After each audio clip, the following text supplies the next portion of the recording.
Well, it looks like my cold open got delayed. Let's talk.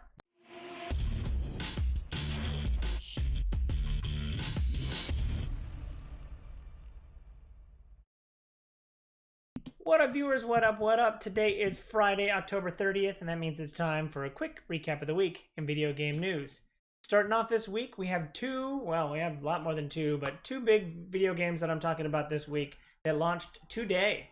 One of which is Watchdog Legion, the latest Watchdog game, the third installment in the series, if I remember correctly, launched this week. It is set in London, and it's really gone full cyberpunky. I think the last two installments were a little bit more like contemporary tech, and now these ones got like robot spiders and stuff like that. So they're definitely leaning hard in like the cyberpunk robotic kind of future. So really looking forward to that game. Saw the Metacritic this week. I've read a couple of the reviews. It's currently sitting at a 72 Metacritic. So I know this one hasn't gotten as much love as maybe Assassin's Creed has, and the other title that's coming out in Q4 for Ubisoft.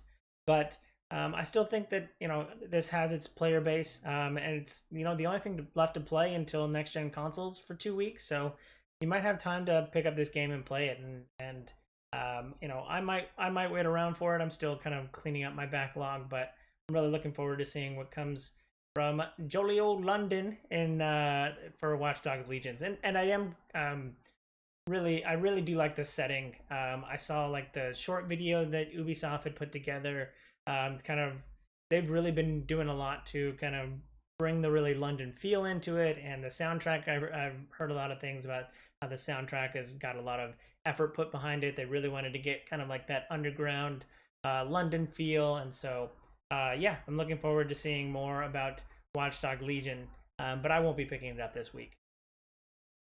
Another game that launched this week is Pikmin 3 Deluxe. And I feel like I've only known about this for like 2 or 3 weeks. I think in a Nintendo Direct at the beginning of the month, or maybe at the end of September, we saw Pikmin 3 Deluxe get played for about 20-30 minutes. The couch co-op really seemed fun for the game, so it really piqued my interest. It's also got the highest Metacritic score of all the games that launched today, with an 84 Metacritic.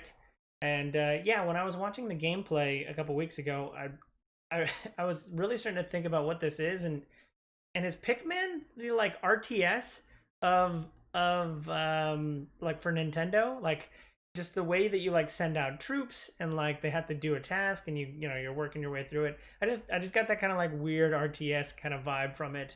And the couch co-op gameplay looked really fun, so I might actually pick this up on my Switch to play with my wife. So yeah, looking forward to seeing more about Pikmin 3, and that's the game I actually might pick up and play over the next few weeks. Like I hinted at in my cold open, there have been a series of delays that have all really kind of hit this week, but the biggest one hit earlier this week on Monday with the delay of Cyberpunk 2077. Cyberpunk 2077 was set to come out on November 19th. Last week, they were actually doing big promotions, or big, I don't know, Twitter posts and stuff like that saying, hey, we're 1 month away, yay, yay, hurrah. And after going gold and making promises that it wasn't going to be delayed ever again, CD Projekt Red has decided to push it out 3 more weeks to December 10th. So right behind Ubisoft's Immortal Phoenix Rising, which I thought was going to be the last big release of the year. Nope, now Cyberpunk is kind of in that spot. And Cyberpunk's going to be a great game whenever it comes out, and I think I saw a lot of Twitter posts that were talking about like, I've been waiting 8 years for this game, I can wait 3 more weeks, and I really want to latch onto that sentiment, because I also hear about how some of the devs have been getting death threats, and that is just unacceptable in any community, especially a community that I participate in. I really don't, I really admonish all of those things. I hate how vitriolic the internet sphere can get, and I just don't understand anybody who can kind of say such terrible things to people who are actually working really hard to try and bring you, like, these people are passionate about the game, and so like you yelling at them on the internet, it doesn't help anybody. Like, no one wants that. So just wait, just sit and wait like a rational human being, and don't give them any crap. they're crunching, as we know. The devs have talked about how they're crunching. So you also yelling at them on Twitter when they need the support right now to kind of get over the feeling of just being crunch and the despair of like waiting. They want this game out too, but they don't want to release a bad product. So yeah, I just think that there's a lot of emotions out there, but Cyberpunk is going to be the greatest game ever as soon as it comes out. So just hold your horses, wait 3 more weeks, spend some more time with your next gen console for a little bit longer until you get Cyberpunk, or just tinker around on your PC if you're going to buy it there. So just relax. Not gone out too far, but some amount of crap is deserved when they go gold and they make promises that they weren't going to push it again. But definitely not the kind of the death threats and vitriolic crap that you see on Twitter. So yeah, that is all bullshit and should never be done. I'm really excited for the game. I can patiently wait. I can mess around my next gen consoles for 2-3 extra weeks before I play Cyberpunk on them. So just relax. It's all going to be okay. I can't wait to see it. So, whew. Moving right along, Nintendo happened to drop a Direct Mini Partner Showcase, extra words, semicolon, a lot of words in there, but the latest Nintendo Direct is about 18 minutes long. I'll have a link down below in the description. Yeah, and this was a partnership showcase, the last one of the year, and they really just went through all the third-party titles, a lot of third-party titles that are coming out, in the next couple months. They started off with Bravely Default 2, and I'd never heard of Bravely Default 1, so I didn't really pay attention, and the art style didn't really click with me.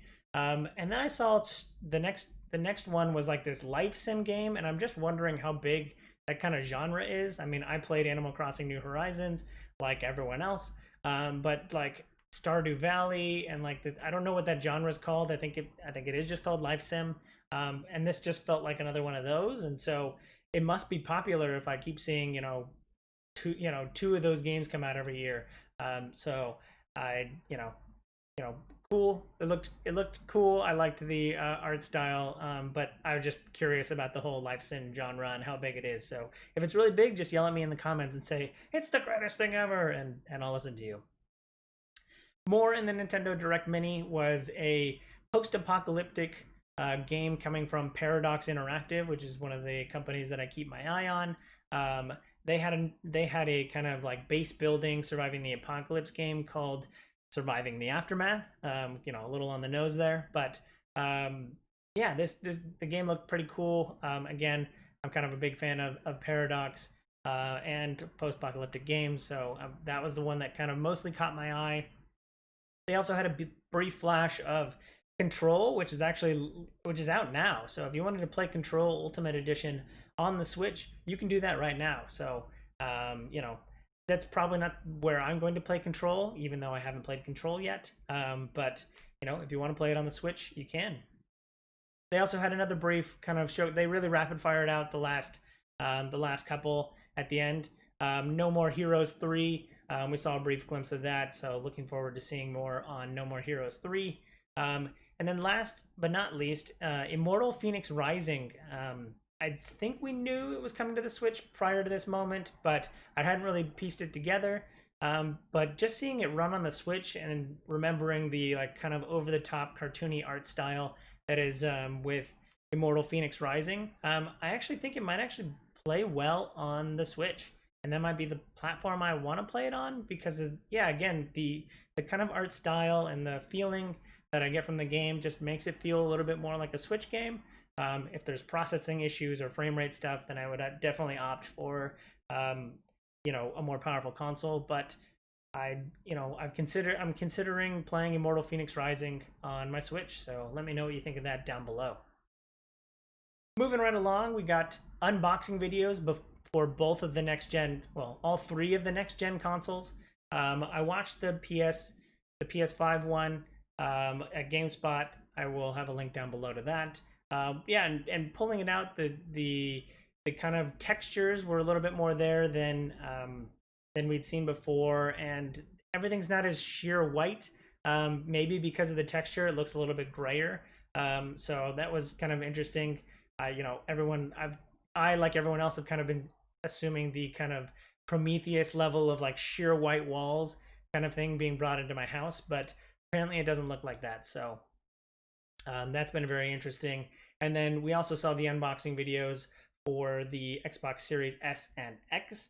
And the one thing that I just kind of remembered during all of this is really some of the first times that we're seeing this. And again, we're still engaging with it through a video as opposed to it being at like trade shows or something like that. You know, if E3 was a thing, if Gamescom was a thing, people would be able to at least walk up and see it behind plexiglass. And we haven't really seen that yet. So these unboxing videos is really the closest we've been able to engage with these consoles, because I don't think they're at retailers. They're not in boxes at retailers or like in plexiglass at retailers. So there's really not been an opportunity to see these prior to them coming out. So I just generally enjoy unboxing videos. So I was looking forward to, I enjoyed watching those. Moving right along, Facebook Gaming has now entered the arena of cloud gaming. So Facebook has been trying to expand both their streaming platform as a place for content creators to stream video games, but they're also jumping into the arena with Google Stadia and Amazon Luna and Microsoft xCloud to be a cloud gaming service.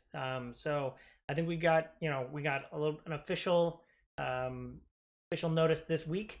So this would be interesting to see what kind of features there are. I'm starting to think that I guess this is the time to, if anybody's going to do it, this is going to be the kind of the good time. Stadia has been out for over a year, or just about a year now. So, you know, people jumping into the arena now, there still hasn't been like a dominant market share. I definitely think Xbox is going to take over once it becomes part of Game Pass and next gen console gaming. And Game Pass has the largest kind of install base currently amongst the cloud streaming services. So I think it's currently the dominant one, but Facebook's going to jump into the arena. You know, I don't know. Apple's not in gaming, but they seem like a big enough company. They would jump in.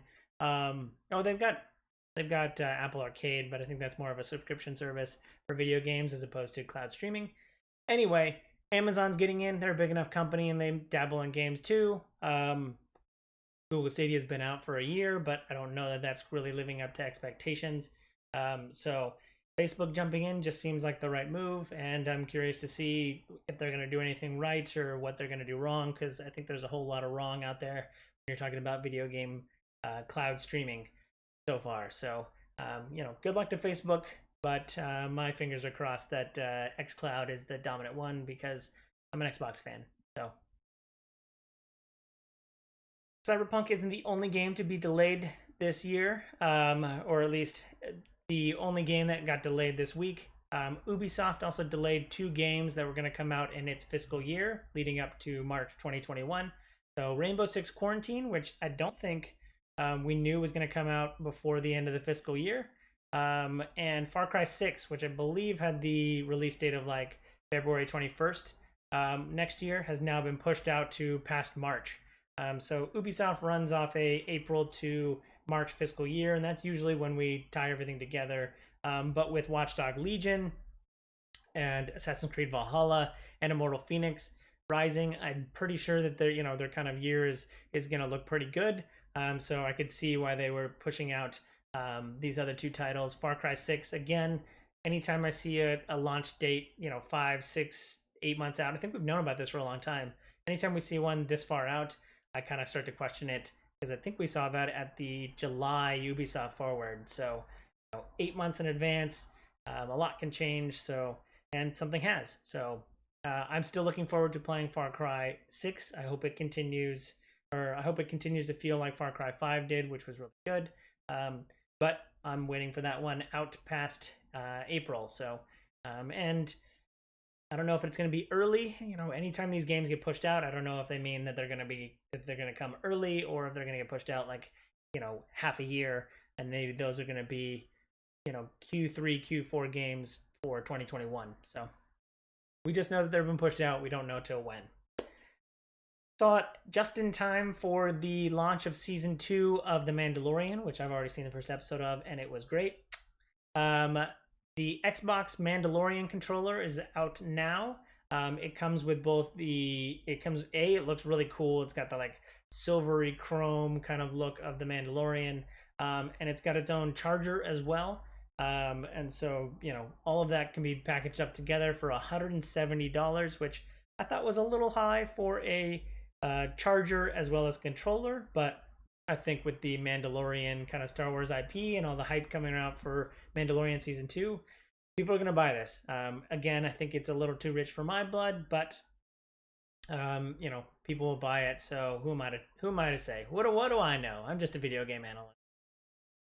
Moving right along, Borderlands finally has, the game that's about zany characters running around, opening up chests, using guns, and blowing each other up, has finally entered into the Battle Royale arena. So we got kind of a trailer this week brought to us by Gearbox for Borderlands Arms Race.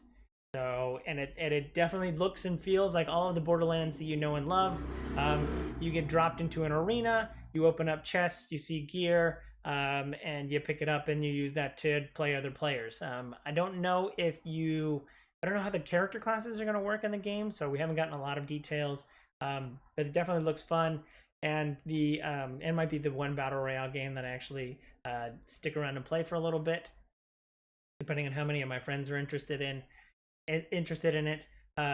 And then I would assume that as soon as you kill someone, they're going to drop the gear that they have, and then you can trade out and get the better gear that you need. So it'd be really interesting. I'm wondering, actually, that makes me question if it's like only teams of 4 or squads of 4, so that one player is going to play, or everyone will play one of the 4 different sets, and you kind of drop in and play together that way.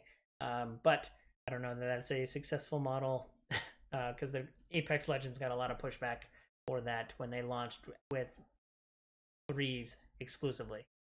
So yeah, looking forward to seeing more details on Borderlands Arms Race, and I'm just curious as to kind of what the mechanics and all of the finer details are, because it actually looks pretty fun, and it really fits the theme of Borderlands really well.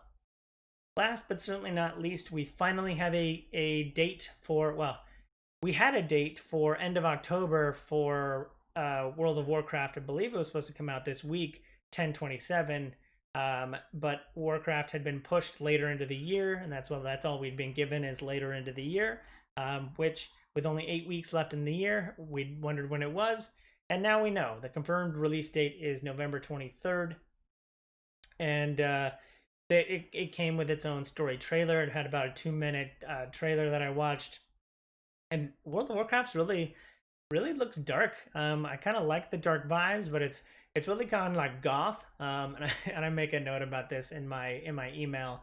But I think World of Warcraft is 16 years old now, so maybe it's perfect time for World of Warcraft to go goth with all of the dead characters and the vampires and the dark and the red eyes.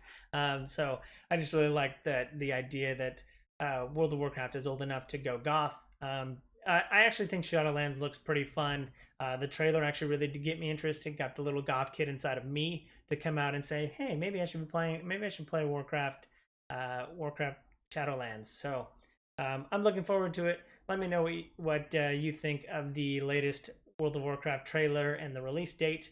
Now that it's not next to Cyberpunk, I think they probably sighed in relief, knowing that Cyberpunk is no longer in that week.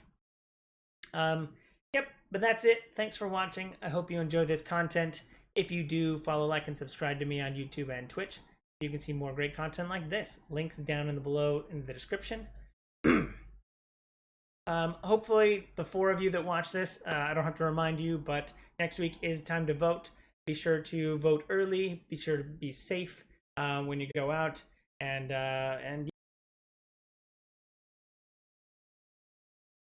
good luck voting this week. Great. I hope you have a super day. I hope you have a super weekend, and I hope you have a super day. Bye. Happy Halloween.